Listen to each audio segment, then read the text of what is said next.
What was your first Mardi Gras experience?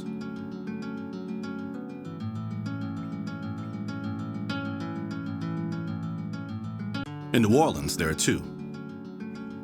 The one you see and the one you experience. And when you experience our Mardi Gras, you know exactly what it is. Ancestors congregating in the present through chants and dance, passing on words and movements that are as old as time itself. Although some may think they know what they are seeing, most don't.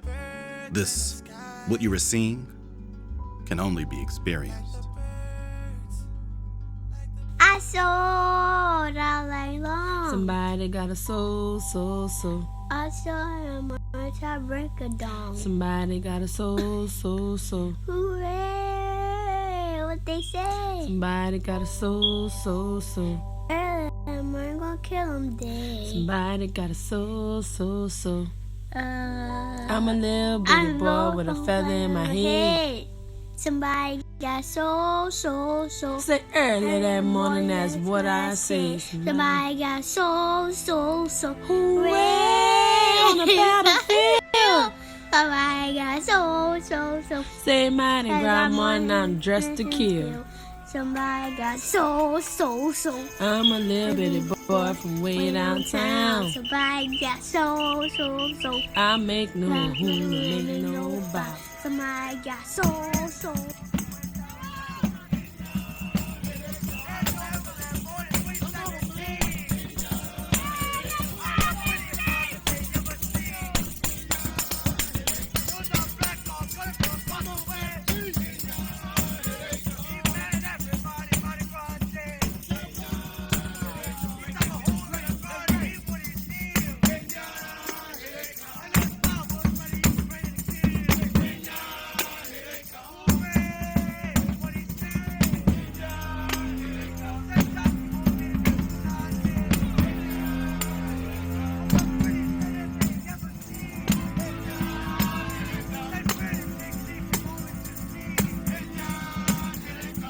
So, what was your first Mardi Gras experience? So my oldest memory of culture in New Orleans would be Mardi Gras 2007. I was actually on Louisiana, kind of just watching everybody that came by, speaking, seeing people that they hadn't seen in a while, and that's when I saw my uncle and my cousins coming down the street, and at that point they came up and I knew that's when I wanted to mask. That was the point where I really got introduced to the culture and to really what New Orleans was. I was born into it, third generation Mardi Gras Indian, my grandfather, my dad. But it doesn't stop with me though. Like, it's a family tradition with us, so we kind of got, I want to say 7 generations right now, 6 or 7. Well, I got into masking because I was fascinated with the Indians when I met them on Mardi Gras back in the 1970s, the early 70s. I was a young boy and we went out to see the Indians with my parents, and watching them out there that day was created a fantasy in my mind that I wanted to participate in. However, I never started masking Indians until I was well late in age because I never knew anybody to ask to mask with them. Right after Hurricane Katrina, I went to Big Chief Casby and saw that there was a potential for the gentrification of our culture and people coming into New Orleans and changing the dynamics of the city. And I thought that being a lawyer, I could lend a voice to the culture to be able to help it sustain itself in the city of New Orleans. So I started sewing and started speaking out against some of the issues that was coming into New Orleans, the police brutality of the Indians, and also with the potential changing of the landscape of the cultural identity of New Orleans, and started speaking out against that. And that's how I first started masking Indian. Down here, we refer to this as the culture. That includes second lines, brass bands, and anything that honors the past while moving on into the future. As Wendell Pierce has said, culture is the intersection between life and death, and how you deal with it. You better jump in while the water high. We just living, we don't wanna die. Cleansing the spirit, focused and fearless. We can win, but we gotta try. I know it's hard, but you gotta fight. We are that we need. You gotta believe. I gotta start smoking. Terrence Williams Jr., known as Big Chief T, is the Big Chief of the Black Hawk Hunters, a Mardi Gras Indian tribe, along with his two brothers, Gang Flag Ty and Spy Boy Fat Man, who practice the black masking tradition. Every year, Big Chief T and his tribe create haute couture, hand-sewed, elaborate, beautiful suits in preparation for Mardi Gras morning. It's already a daunting task, but Terrence succeeds while also being a student in high school as well as an athlete. While focusing on education and being a part of the community, time is being taken by these brothers to sew suits and learn the history of our people. Although they are being raised by a strong black woman, the Black Hawk Hunters are an example of it takes a tribe to raise a child, as they learn to carry the heavy torch of tradition. Young Indians of the nation.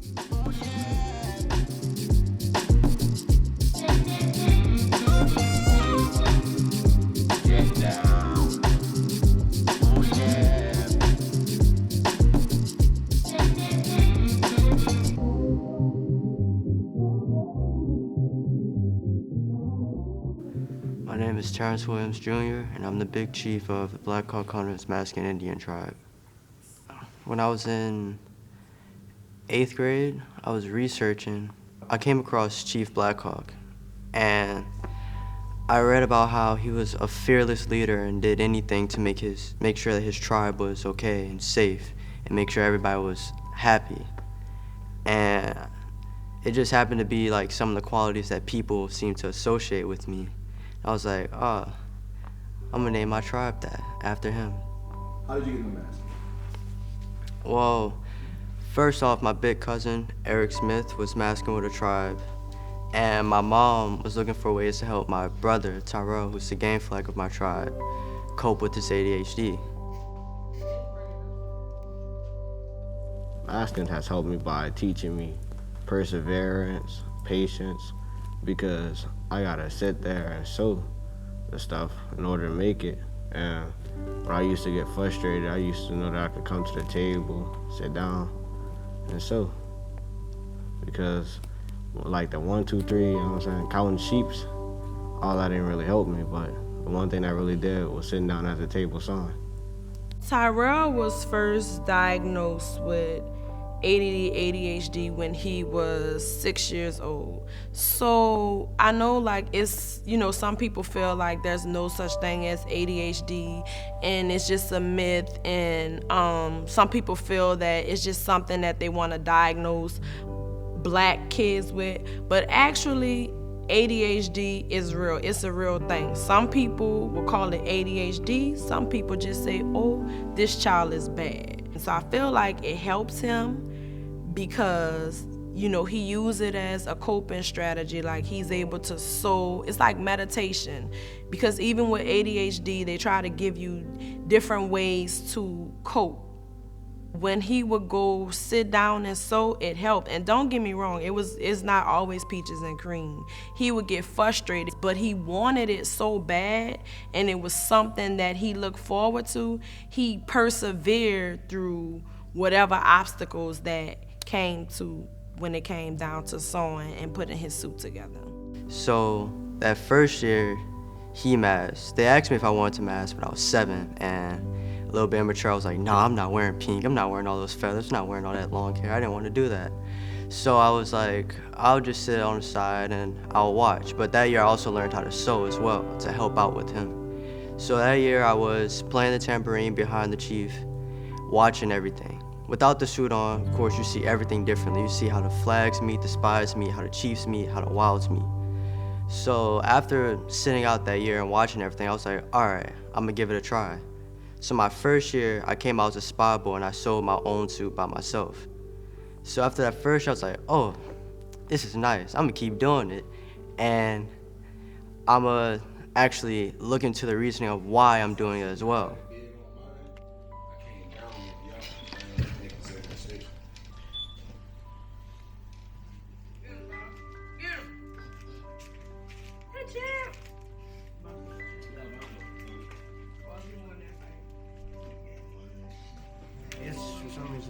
hit hard, it's hard, but it feel like the one from last year.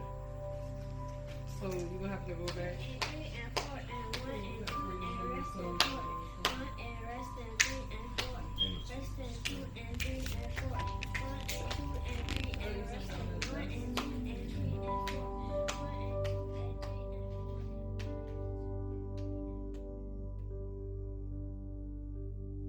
I think one thing that all people should appreciate is how annoyed and disgusted Native people get when anyone dresses like us for any reason, period, ever.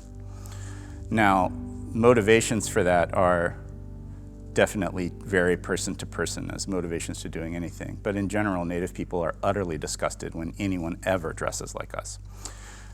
And that's because there's such a history of mockery and dressing like us, such a history of white portrayals of us.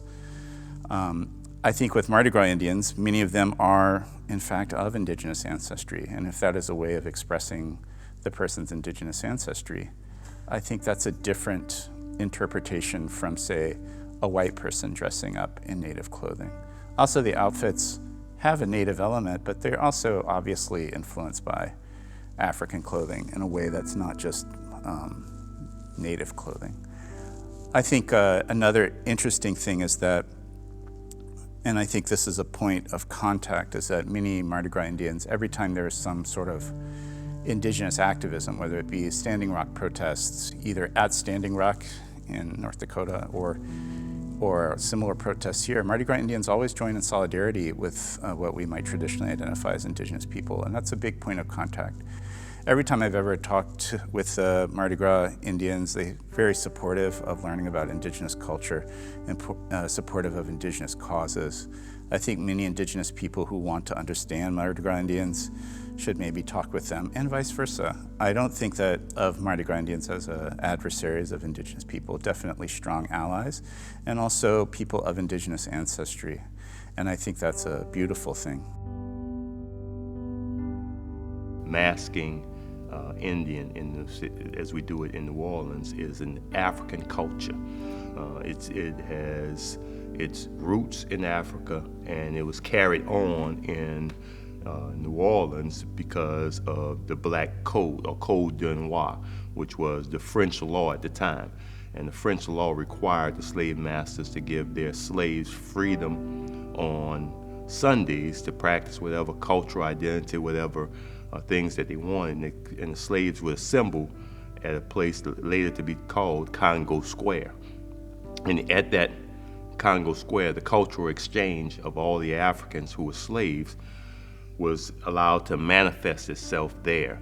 And that was the origins of the Mardi Gras Indian. Paying homage is an ancient African tradition of paying homage to something or someone who has aided you in your way of life in a particular period of time. And so when you hear people say we pay homage to the Native Americans in the Black masking culture, what we're actually doing is expressing our appreciation for some of their help in allowing us to run away to their camps in those places.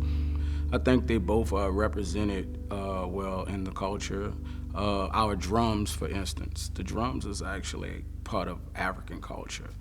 If you look at our bead work, the beading style is actually African, but the portraits that we portray on the suit is more of a native plain Indian, well, traditionally, rather. You know, nowadays, you know, we represent other things as well. You know, some people may represent something that's significant in their life, just a particular time of the world that we're going through, and they might want to represent that. So you tell your story through your suit. So, but the way we started telling that story is actually a mixture of African and Native American. So I guess it says equally yoked, actually.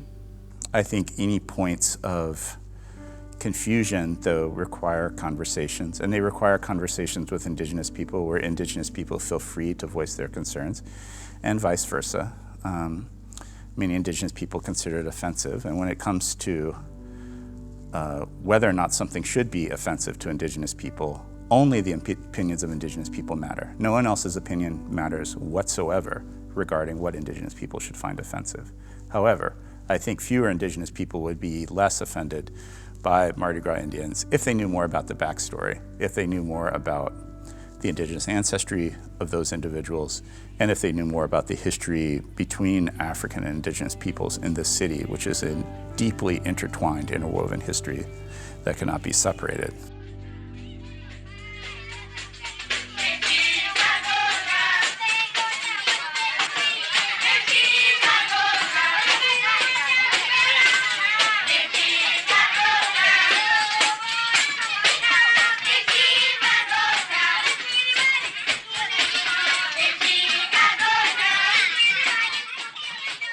In our culture, we find those who have aided us along our way, and we do something to celebrate them in our masking.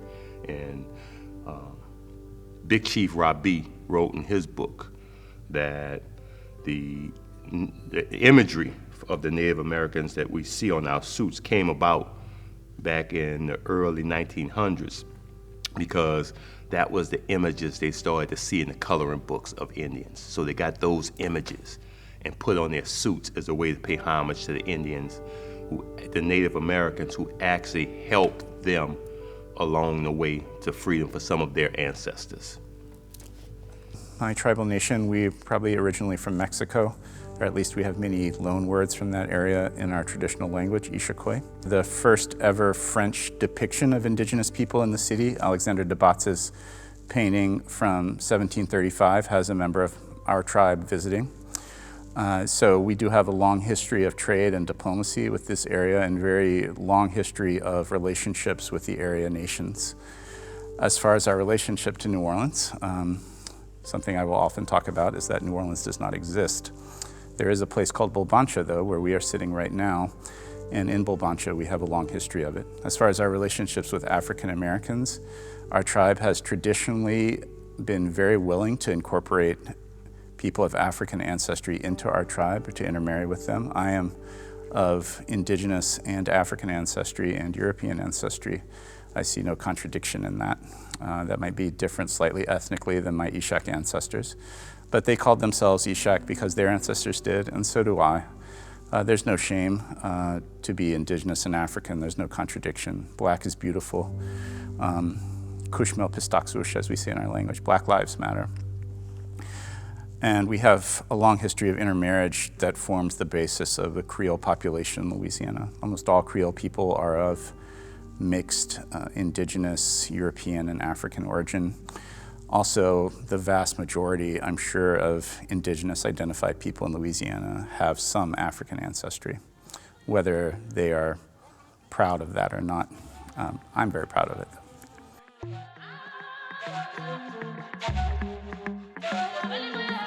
Before the ripples of the COVID-19 pandemic began to take hold at the beginning of 2020, Mardi Gras happened.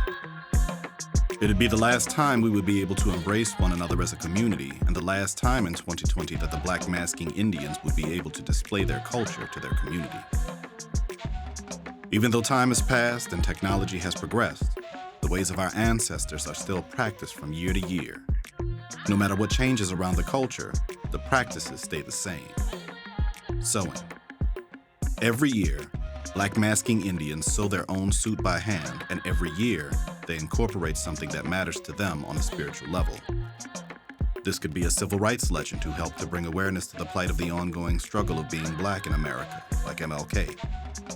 Or someone who represents them on a personal and spiritual level, like Haile Selassie.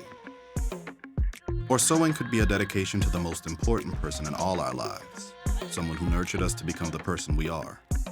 The person who was always there to cheer for us when we're right and scold us when we're wrong. Our mamas.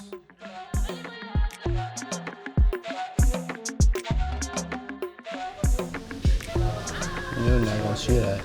You're not gonna see that.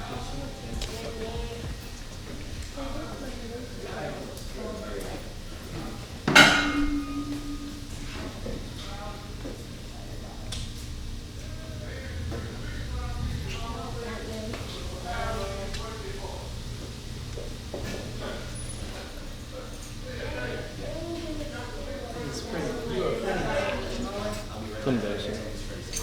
You done? Yeah. What is Fat Man? Fat Man. Fat Man. Come here. Tyrell, come here. No, y'all. Oh, I gotta talk to y'all. Both y'all, come here. Fat Man, come here. Look. I'm proud of you, Fat Man. You're pretty. You're pretty. Yeah, I know. Look. Look, listen. Say something. All right, say something.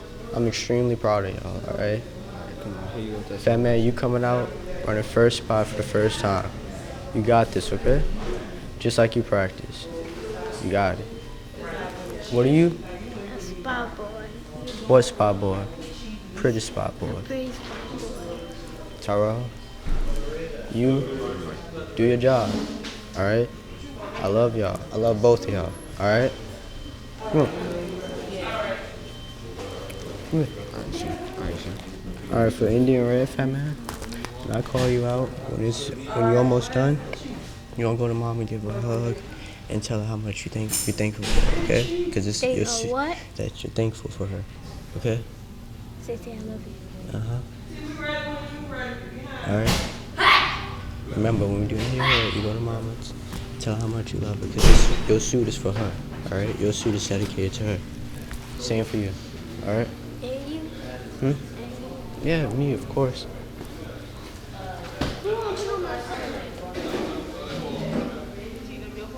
Hmm? Mm-hmm. You hand me those?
Open all! Open all!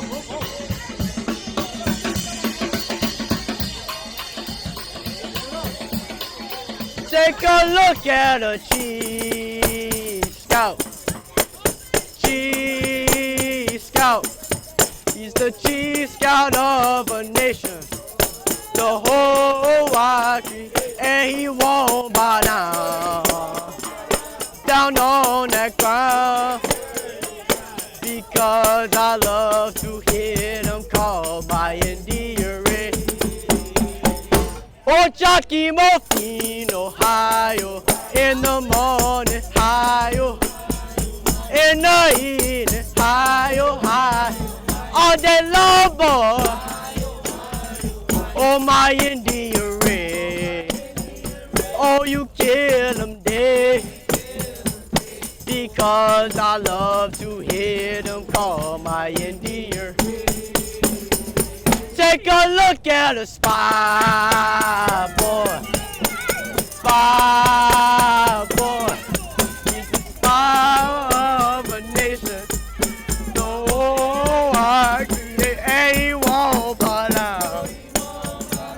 Down on that ground.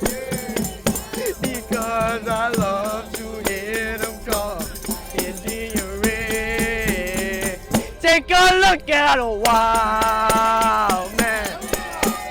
Wild man. He's a wild man of a nation. So and he won't bow down. Down on that ground. Because I love to hear them call Red. Take a look at a gay flag. Gay flag. Gay flag of a nation. The whole white green and he won't bow down. Down on that ground. Because I love to hear them call my Indian Red. I said, mighty, Cootie got fire.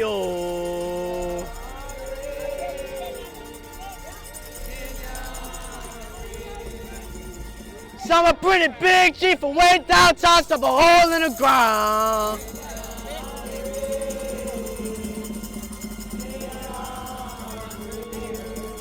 And I'ma take my gang and bring them uptown.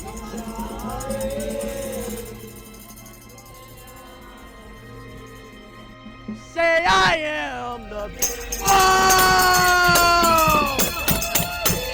Big!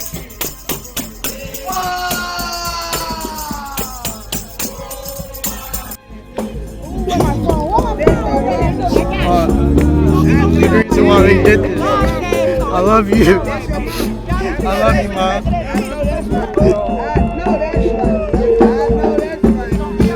The reason for all of this, and this is why we dedicated us to you. You're the reason why we do everything. You help us, you push us through everything, you show up to everything, you make the impossible possible, Mom. I love you.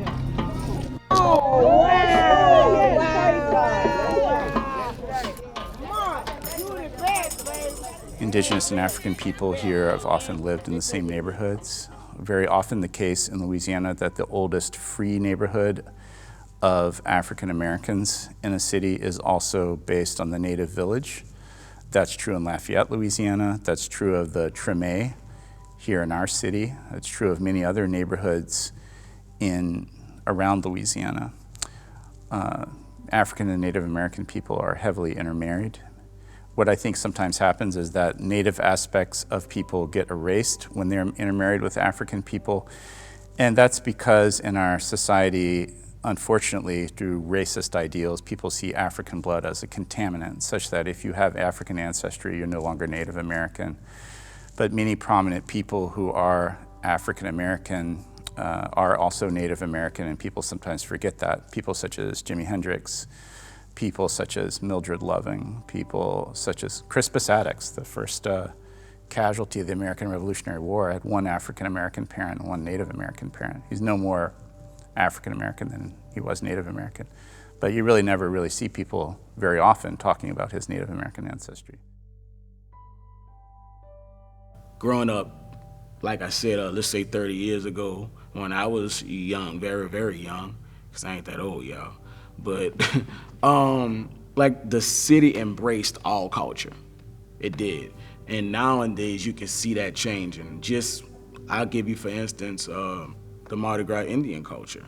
At one point, the entire neighborhood would back the culture.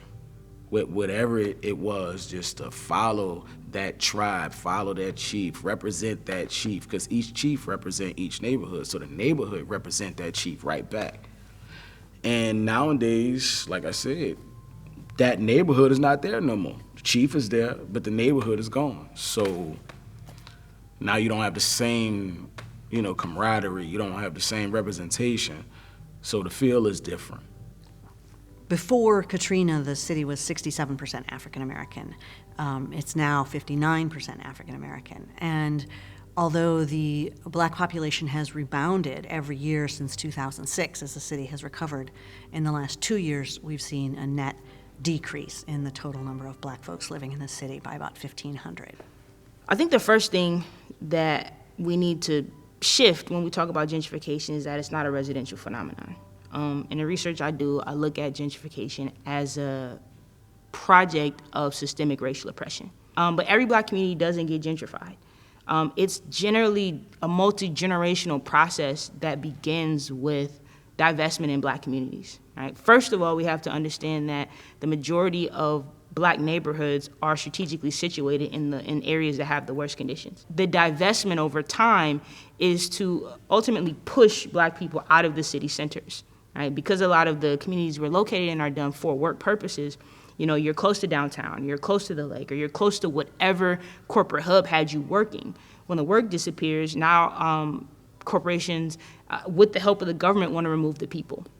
And when I say every black community doesn't get gentrified, only the black communities that are close to something of value, whether it be a sports stadium, whether it be something like the French Quarter, whether it be a lake or something popular or attractive. You know, and that's what kind of determines whether or not corporate interest sees the opportunity for profit by essentially eliminating black people from a space. The issue is that space has value because of the black people and the culture they bring to it. Some of what we see happening in terms of gentrification is actually because of people who don't live in New Orleans who are buying second properties in the city. Our architecture is so attractive and it's so relatively inexpensive compared to San Francisco or New York that to buy a $250,000 historic home looks like a great second property for wealthier individuals from other parts of the country, and that is pushing folks out of New Orleans neighborhoods. So it's interesting that the attraction to New Orleans itself is creating some of the problems in terms of displacing the culture. Housing costs have increased dramatically post-Katrina. Rents are up 31% after adjusting for inflation, and now are roughly about $1,000 on average, of course, depending on the size of the house. But incomes have really been stagnant at only $38,000 on average per household. And they're quite a bit lower for African-American households than for white households. So on average, black households in New Orleans earn $25,000 a year, whereas white households on average earn $68,000. So when we're talking about these averages or medians, that means that half of all black families in New Orleans earn less than $25,000 a year. And compared to almost any standard, that's a very low income. And with housing costs rising, now larger and larger number of the renters in the city pay more than half of their income on housing. At some point, of course, that becomes unsustainable. One of the things, I've studied gentrification in Chicago, in Oakland, and now I'm starting to get into it in New Orleans. And the thing about the beast of gentrification is that it's adaptable. It operates different in every city because black people in each of those cities have different residential, commercial, labor, and cultural impacts. What I noticed about New Orleans, though, is black home ownership is high compared to anywhere else I've been. So the way gentrification has to operate to remove people from homes they own is a little bit different. It's a little bit more complex. The long story short is you have, gentrification. It upsets black communities because it eliminates the culture of the community, and it removes the people from the community, all for profit. Right? It profits on the allure of black culture while simultaneously removing the people that produce and create the culture.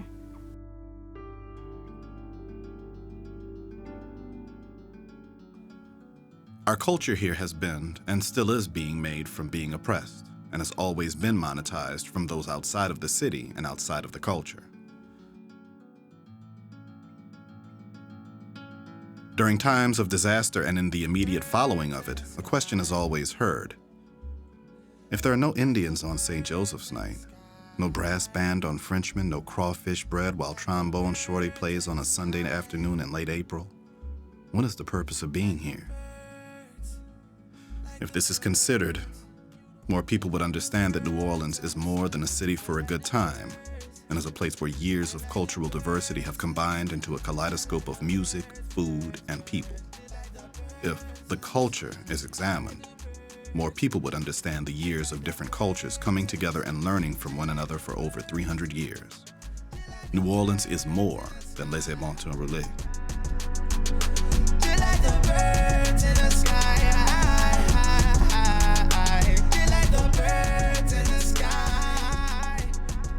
Everyone really has to know that all of Black American popular music and all of popular music really comes from New Orleans music, Black music. And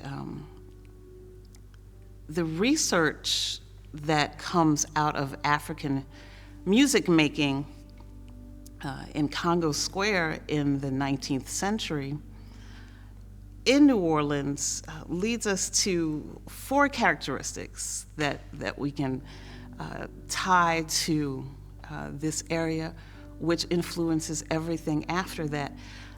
One being call and response and crowd participation. That is a New Orleans music characteristic that comes out of African music making.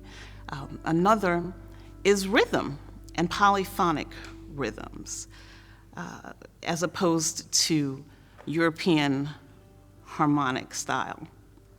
Another characteristic is music being an integral part of everyday life, as opposed to traditional or European standard where it is a performer performing and an audience viewing that performance. And that goes to call and response too, but the music making is not simply for performance meaning. It is also for worship purposes, for celebration purposes, for family purposes, for everyday life. And also improvisation, creating music on the spot. All of these characteristics are the foundation of Black American music and popular music in America. The influences of Mardi Gras Indians in New Orleans, I think about songs especially, like Iko Iko, which is originally interpreted for popular Black American music in the 1950s by Sugar Boy Crawford, and then the Dixie Cups of New Orleans also in the 1960s. Dr. John had a version in the early 1970s. A song like Hey Pakiwe by the Meters, which comes out in 1974. Those are some examples that I know where the Mardi Gras Indian language has made its way into popular music created by New Orleanians, and especially Black New Orleanians. It was hard to look out and see our city with its lung capacity of Louis loud enough to blast shards of brass into the heavens gasping for air. Although the news said it was happening everywhere, anyone who lives in New Orleans would tell you that it was different here. In a city whose heart is that B-E-A-T that bounces to the undying rhythm of a second line, we were now forced to footwork on a flat line, and celebrations were drowned beneath a flood line of silence. COVID-19 has affected me greatly. First off, I was only allowed to wear my suit once, and that was on Mardi Gras Day. I've worked on that suit all of last year, putting countless tears, hardships, sacrificing. It was just hard for me to only be able to wear my suit one time. I'm just gonna go ahead and say that I believe that we can't even truly measure the effects of COVID now, probably won't be able to in 5-10 years. The trauma that's associated with just the uncertainty of your own movement and motion, not knowing if your parents and grandparents, whoever you have that's older, is going to be there on the other side of this whenever the end does come. Things like that are embedded with us in ways that we can't understand. Hopefully, we use it to our benefit the same way that we did with Katrina. Hopefully, it turns itself into art and expression and a rebirth for us. Well, it's been devastating because of health care and economic disparities in the United States. Indigenous people are often the worst hit by diseases. Area nations have been very hard hit, especially the Mississippi Choctaw Nation, which is near here. I will note that many members of my own tribe live in either Pinhook-Kawilshke, which is also known as Lafayette, or in Tuttle, which is also known as Lake Charles, Louisiana. And those are places especially hard hit by the virus, some of the highest rates of infection in the area. And so yes, many people who are indigenous have contracted the virus, and it is a very serious problem. COVID has had an incredibly hard impact on Black New Orleanians. 87% of the people who have died because of COVID are Black here in New Orleans, and only 59% of the population is Black. It's actually ripping through households. We see more than one person from the same household dying in the stats that we've tracked so far. Hundreds of people have already died. One of the first people to have died was Ronald Lewis, who started the House of Dance and Feather, so it's also really impacting a lot of the elders who are the culture bearers in the community. COVID-19 in many ways is even more detrimental than Hurricane Katrina. You think about it like this. After Hurricane Katrina, no matter what your situation was, there may have been someone there to help you from another city, another state, another country. If you wanted to play somewhere else, you could get on a plane or get in your car and do so. If you just wanted to go somewhere else, you could do so. And if you were just here in New Orleans and not thinking about going anywhere else, you could get together with community and create fellowship, create music, create gathering. With this is a culture killer, because the entire notion of gathering close together is no longer acceptable. A lot of us don't even much know if our culture is going to even much, move to the next year without a hiccup or a stumble, because we kind of like in limbo right now, A lot of people are upset, depressed, and rightfully so, because the world as we know it has changed. And in our world, that has changed too. We were already forfeited out of 2 cultural days that we represent our culture. We had to forfeit that.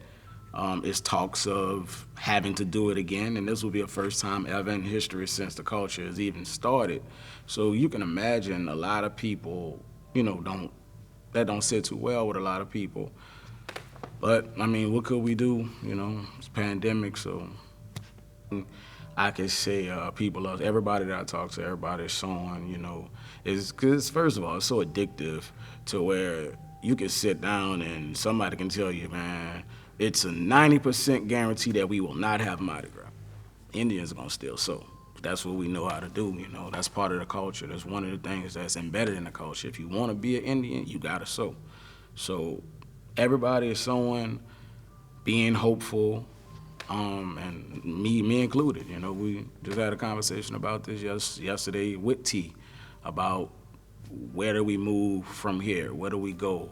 What's our plan? But now, you got to change all that, because you don't know how much, why you're going to put thousands and thousands of man hours into something and it's going to be stripped away from you, And that's probably the most unsettling part about it, because you have no control over it. It's affected the culture in a major way, because this culture has been one born out of resistance to any form of oppression.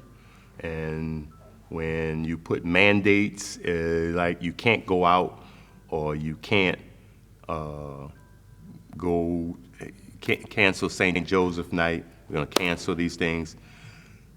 The natural instinct of an Indian is to resist and go hit the streets, right? But the issue becomes one of safety, right, for myself and my fellow man. And so do I want to risk harming somebody by showing my resistance to not being able to go out, or do I take into consideration the health effects that I could receive or I could give out by the virus?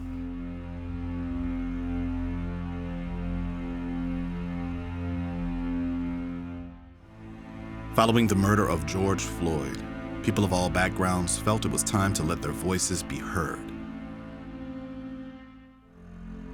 Police brutality and intimidation has always been aimed at the Black community and communities of color.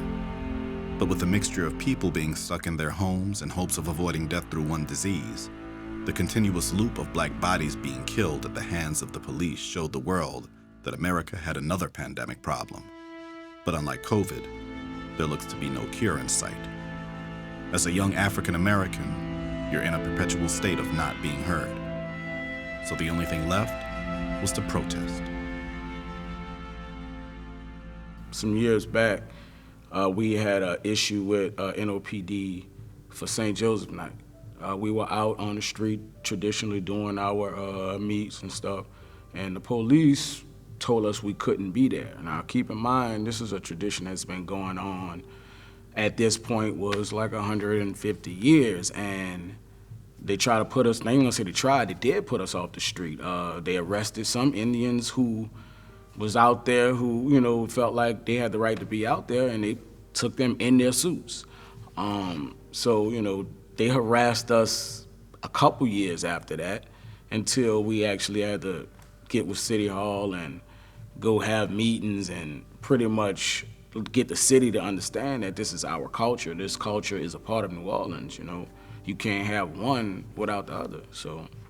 But outside of the Indian suit, yeah, I mean, growing up in the city, you're gonna always be messed with, you know, just because you looked at a certain way. You looked at as a nuisance because of the area you come from, what kind of clothes you wear, you know.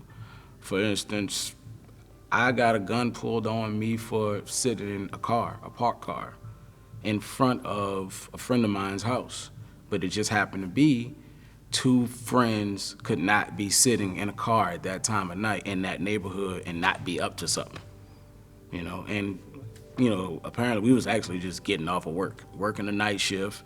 I was dropping him off at his door, and not only one, but it was about 5 or 6 cops pulled in, blocked the car in, pulled guns, put them to the windshield, forced us out the car, you know, harassed us the normal way that they do. And once they realized that they were wrong, it wasn't an apology or anything like that. It was, you lucky, you know, go on about your business. So you kind of get used to that type of thing happening, and you just learn how to avoid situations, you know. I've had one interaction with law enforcement. Outside of our house, we were rehearsing for a gig that we had, and we were just out doing one quick run through before we put everything in the truck. And we were dancing, playing the drums, playing our tambourines, and then we saw a police car come down the street. Now, mind you, we were outside with adults, my mom and Miss Deidre, a parent of a few of our Indians. And he comes down the street and he stops in front of our house. He rolls down his window and goes, "What the F are y'all doing?" Now, it caught me off guard because I'm just chilling. We're like having fun, doing what kids do, just out there having fun. And then my mom, she went up to him and they had their words, but it ended in him turning in our names to the front office of our housing. And we were like with that interaction, I was thinking like, he didn't have to do that. The fact that he just saw multiple, like a few black kids outside, and that's the first thing he said before even trying to figure out the situation, or he didn't even approach it the right way. It just brought a sense of negative energy to all of us. How old were you? I was 15 years old, 14 or 15, yeah. My first encounter, personal encounter with a police officer happened when I was about 9 years old. I was in the basement of we have a raised basement house in uptown New Orleans, and my brother and I and some other friends were in there working on our bicycles as kids that age do. And about 10 New Orleans Police Department officers came into our basement with guns drawn and accusing us of burglarizing that house. And when we told them we lived here, they said, "You niggas don't live here." And I told them my mom was upstairs. Just so my mom was upstairs sleeping at the time. I said, "My mom was upstairs. We could take you up there to see her." And so they had me going upstairs with my mama with a gun in the back of my head. And that was a pretty horrific experience. You know, my mama later told them, "Yeah, of course we live here." And they didn't apologize. They just walked out and left. You know, that was a bad experience I had with the police, and it's been ingrained in me ever since. So tell me about, I don't know, Black Lives Matter. Well, Like, how does that make you feel, all the stuff that's going on? it makes me feel like people don't care about black people. What type of people? What you mean? White people. And that's why we do protest.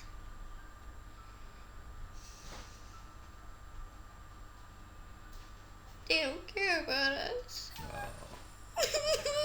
Me doing a protest was for me to bring light to the youth for us, because I been seeing what was going on social media with everything, but I haven't seen anything really with the youth. And for me, I want to bring awareness to violence of all kinds, black on black crime, police brutality, all of that, because it is, for my generation, we're next up. Next is going to be our world.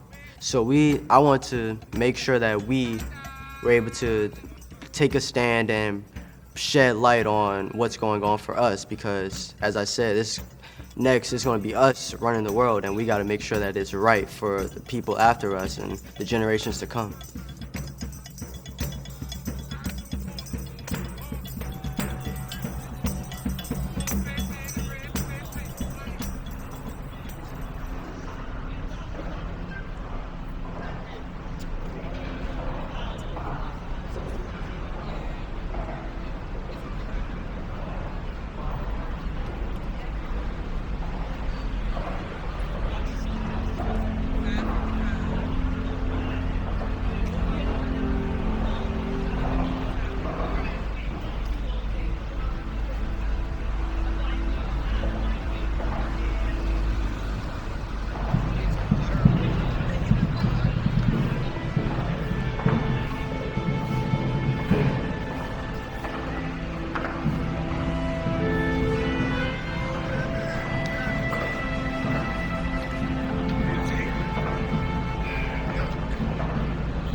time to leave them some property and some businesses. We can do it. They are the future. It's not about us. Our life is a sacrifice so that they don't have to go through what we went through and what our parents went through. And that's some real talk. I love all of y'all.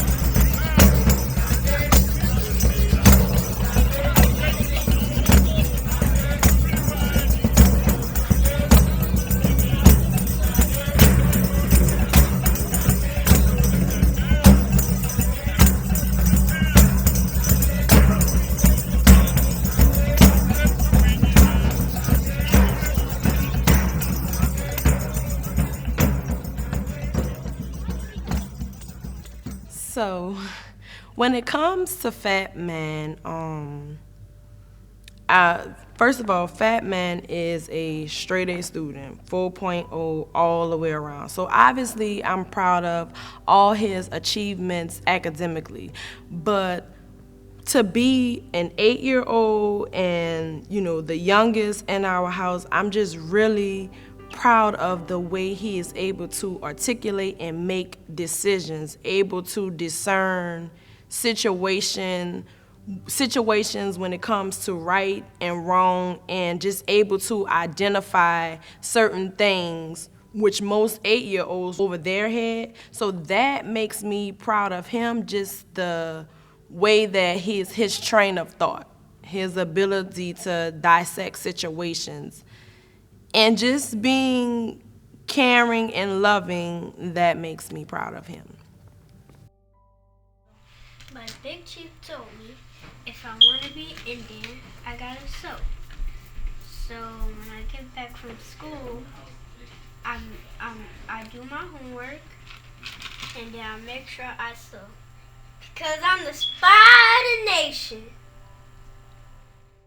So there's several things that makes me proud of Tyrell. Tyrell is my child that I would say is, for the most part, people would say misunderstood, just because of different instances he had in his life with struggling with ADD, ADHD. But what makes me proud of him was, like, no matter the negative comments or attentions or reactions that he got from people, he didn't let it, you know, hold him down. It didn't tear down his self-esteem, and he's just able to persevere and get through any situation, no matter what it is. So that makes me proud of him, like the fact that he's able to persevere and get up, dust himself off, and try again.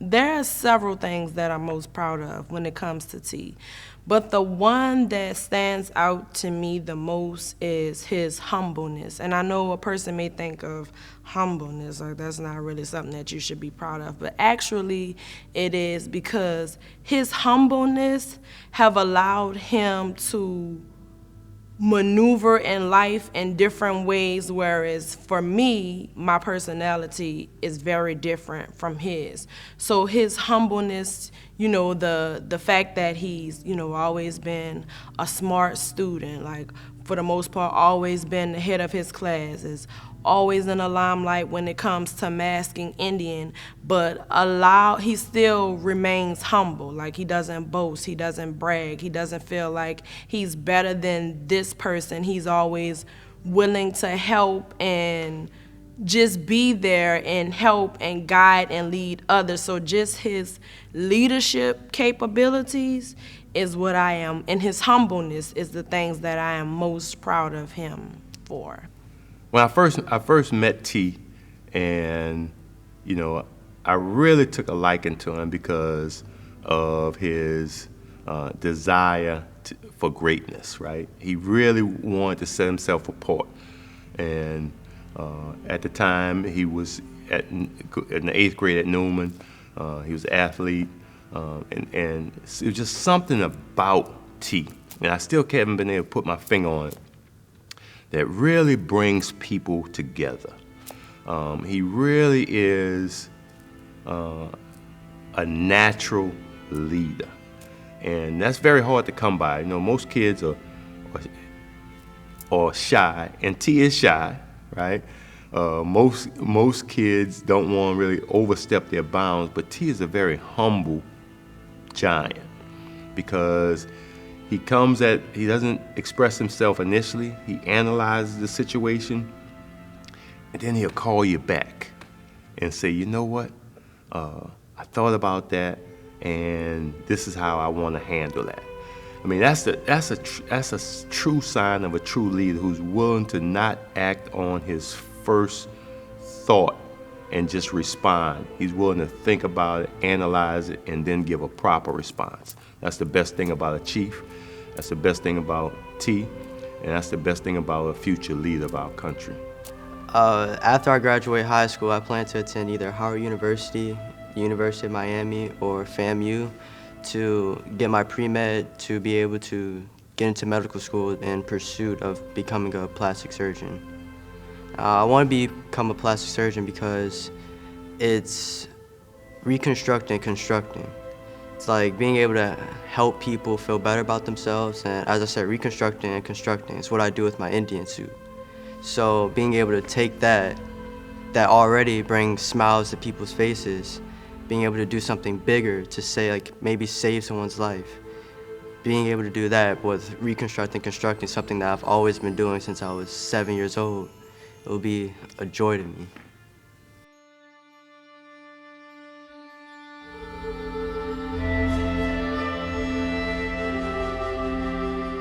As 2020 moved along, we all hoped for an end to the COVID-19 pandemic. But spikes happened, and the virus continued to infect and kill. Although New Orleans was able to maintain a low number of cases and deaths, a decision was made in November to cancel parades for Mardi Gras 2021. This move was a logical one meant to stop crowds from gathering during a pandemic. T's first decision was to mask, something original, but not as complicated and intricate. He just wanted to keep the tradition going. But his love for community made him make a tough decision.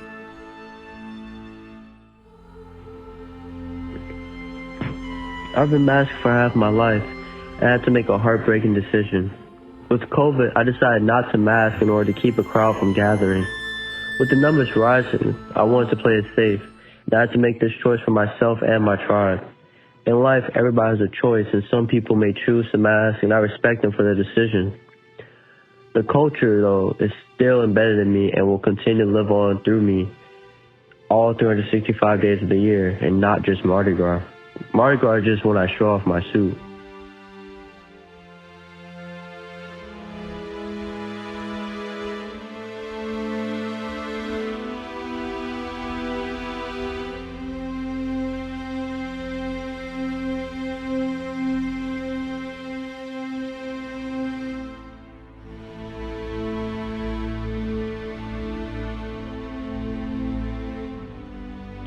I took this time to go to Florida and visit universities. One college in particular is the University of Miami, which I've always been interested in since I was in the 3rd grade. This year, though, was the first time I slept the night before Mardi Gras since I've been masking. Waking up on Mardi Gras morning, it felt like something was missing. Like my whole day was just thrown off. I had an eerie feeling. I was sick to my stomach, but in my heart, I know that I made the right decision for me, my family, my tribe, and my community. The black masking Mardi Gras Indian culture has many origin stories, with some saying that it began as an homage to Native Americans giving refuge to escaped slaves, to others saying that it began as an offshoot of Buffalo Bill's Wild West show and the Buffalo Soldiers' exposure to Native Americans during America's westward campaign.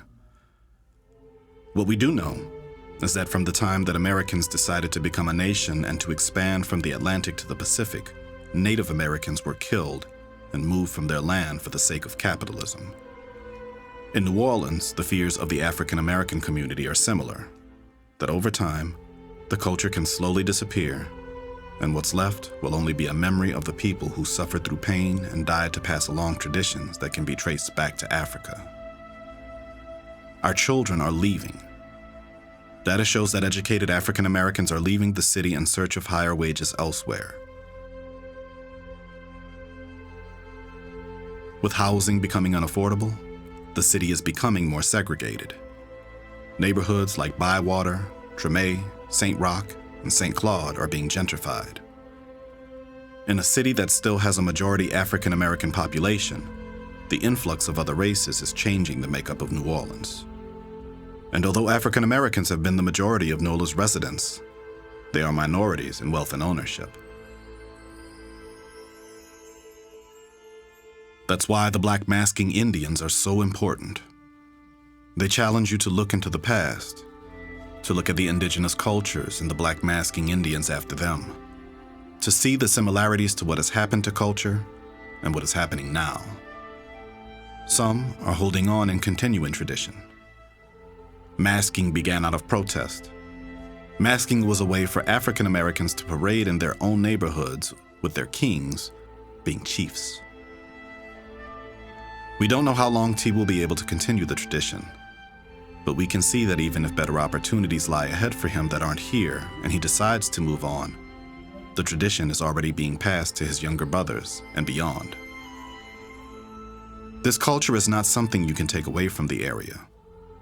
The food can be made and sold elsewhere, and the music can be played elsewhere, but the basis of the culture is not something that can be transferred. And as we lose the people who keep the history of this culture going, the question is, what will happen to the culture of New Orleans when its people are gone? There will always be stories told of who we are. Some we tell, some that are told about us. It's up to us to find ways in which we can document ourselves, whether it be through a film or through our suits. Through trying times, we have learned that we can look to the past to see our own way to the future. We learn to listen to the voice inside us, an ancestral voice, a voice that shows us the way if we can only have patience, look, and listen. We know that we can find the way and that it was inside us all along. We need to be reminded of where we come from and where we're going. Over this pandemic, we have learned how to better express our experiences and those of our ancestors. We're learning how to show the world through our own eyes and how to express our joy, pain, and trauma through connecting. Although we missed an entire year of seeing tradition passed on through masking, second lines, and community communion, we know that as the sun rises over the next Mardi Gras, the tradition will continue.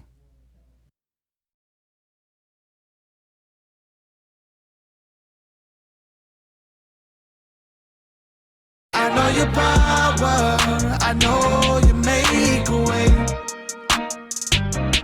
I know your power, I know you make a way. I know your power, I know you make a way. I know your power, I know you make. I know you make it 'cause I'm suffering. I know you see me all this cussing I've been doing. Yeah, we barely talk lately, I barely pray. You give me better days, thank you, I barely say. But same my breath for my change. One day I know it's gonna change. Hustling, outrunning my pain. One day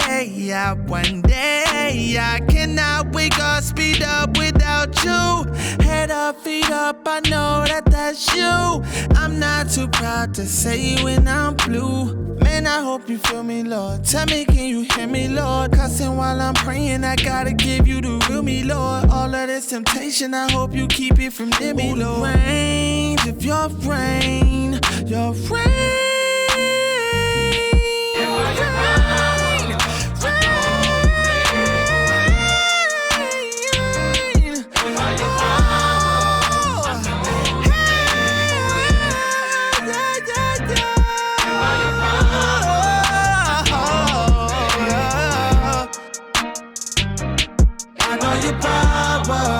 I know you make a way.